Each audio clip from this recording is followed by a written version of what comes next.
Assalamualaikum warahmatullahi wabarakatuh. Perkenalkan, nama saya Usi Sulistiawati dengan NIM 2024 01010153. Saya akan membahas tentang materi konsep ekonomi dan bisnis digital. Materi ini membahas 3 konsep inovasi. Yang pertama ada disruptive innovation, creative distraction, dan sustaining innovation, serta pengaruhnya pada ekonomi digital. Yang pertama ada disruptive innovation, inovasi yang menghadirkan model bisnis baru yang lebih murah dan efisien, sehingga mengubah pasar tradisional. Contohnya retailing dan marketplace. Inovasi ini memperluas inklusi digital seperti mengancam perusahaan yang lambat beradaptasi. Yang kedua ada creative distraction, proses di mana inovasi baru menggantikan model bisnis lama, seperti jatuhnya Nokia akibat gagal berinovasi. Konsep ini mempercepat regenerasi ekonomi dan persaingan. Yang terakhir ada sustaining innovation, inovasi uni untuk meningkatkan produk atau layanan yang sudah ada agar tetap kompetitif. Contohnya Apple dan Toyota. Namun fokus berlebihan pada inovasi bertahap dapat membuat perusahaan abai terhadap disrupsi besar. Kesimpulannya, ketiga konsep saling melengkapi. Disrupsi mengubah pasar, creative distraction menggantikan model lama, dan sustaining innovation menjaga relevansi perusahaan harus mengombinasikan ketiganya. Selanjutnya saya akan membahas materi tentang inovasi kewirausahaan berbasis digital. Materi ini menjelaskan bagaimana inovasi dan transformasi digital menjadi pilar utama bagi daya saing dan berkelanjutan usaha di era modern. Yang pertama, inovasi kewirausahaan di era digital. Inovasi tidak hanya pada produk, tetapi juga proses, model bisnis, dan pemasaran. Teknologi seperti AI, big data, otomasi, dan platform digital membuat usaha lebih efisien, adaptif, serta mampu bertahan dalam situasi krisis. Bentuk inovasi meliputi produk, proses, model bisnis, dan pemasaran. Yang kedua ada pendorong dan tantangan digitalisasi bisnis. Mendorong perkembangan teknologi, perubahan perilaku konsumen, efisiensi biaya, dan globalisasi. Dan ada tantangannya seperti literasi digital rendah, infrastruktur internet terbatas, persaingan digital ketat, serta risiko keamanan siber.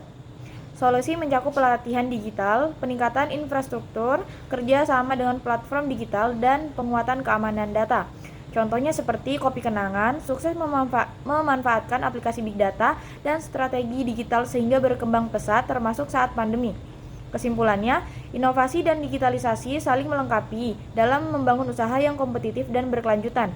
Meski ada tantangan, peluang perkembangan jauh lebih besar bagi pelaku usaha yang mampu memanfaatkan teknologi dan berinovasi secara konsisten. Selanjutnya saya akan membahas materi tentang lingkungan bisnis digital. Transformasi digital mengubah cara bisnis beroperasi, berinteraksi dengan konsumen, serta bersaing di pasar. Bisnis digital bukan hanya memindahkan aktivitas ke online, tetapi membangun ekosistem baru yang bergantung pada teknologi, regulasi yang tepat, dan inovasi berkelanjutan. Pertama ada inovasi lingkungan bisnis digital, perkembangan internet, AI, big data, dan IoT membuat perusahaan beralih dari model tradisional ke model digital.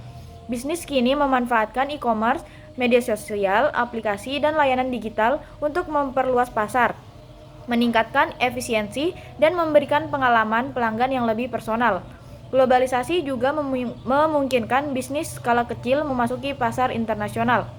Yang kedua ada peran teknologi. Teknologi mempermudah akses informasi, menciptakan lapangan kerja baru, mengubah model bisnis, meningkatkan efisiensi, dan membuka peluang usaha baru.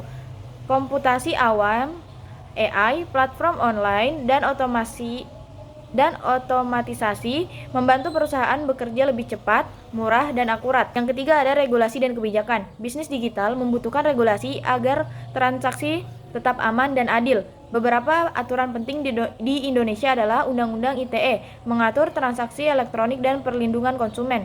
Peraturan Pemerintah Nomor 80/2019 mengatur perdagangan melalui sistem elektronik. Permendag Nomor 50/2020 mengatur perizinan dan pengawasan platform digital. Regulasi ini melindungi konsumen dari penipuan, kebocoran data, dan memastikan kesesuaian produk, transparansi informasi, serta hak pengembalian barang. Yang keempat ada inovasi dan kreativitas dalam bisnis digital. Inovasi adalah kunci keberlanjutan bisnis, contohnya penggunaan AI, e-commerce, media sosial, diferensi produk, dan strategi pemasaran kreatif. Bisnis, startup, dan UMKM yang mengadopsi teknologi mampu bertahan bahkan berkembang. Namun tantangannya adalah keterbatasan modal, kurangnya keterampilan digital, dan resistensi terhadap perubahan, pelatihan digital, dan kolaborasi sangat diperlukan. Kesimpulannya, bisnis digital menawarkan peluang besar tetapi juga persaingan ketat dan risiko keamanan. Teknologi menjadi pusat perubahan, sementara regulasi memastikan keamanan transaksi. Perusahaan yang terus berinovasi, menjaga keamanan data, dan memahami kebutuhan konsumen akan mampu bersaing di era digital. Selanjutnya saya akan membahas materi tentang infrastruktur bisnis digital.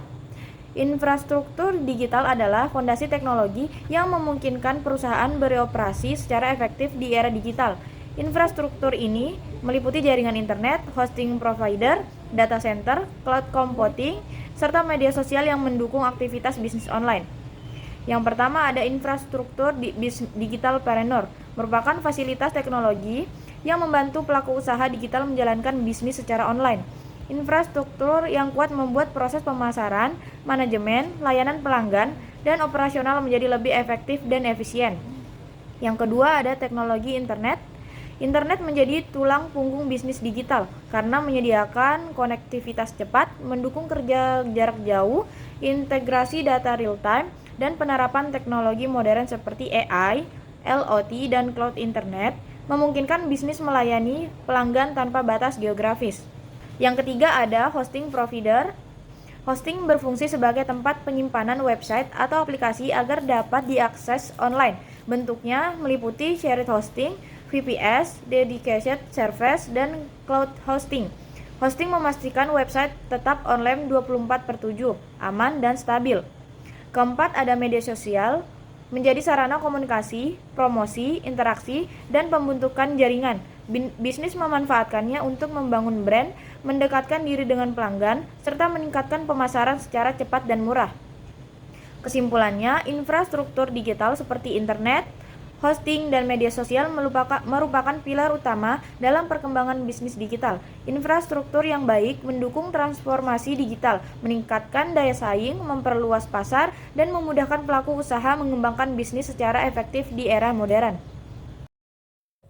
Baik, selanjutnya saya akan membahas materi tentang pasar untuk perdagangan digital. Pasar konsumen digital adalah pasar yang memungkinkan jual beli melalui internet tanpa pertemuan fisik.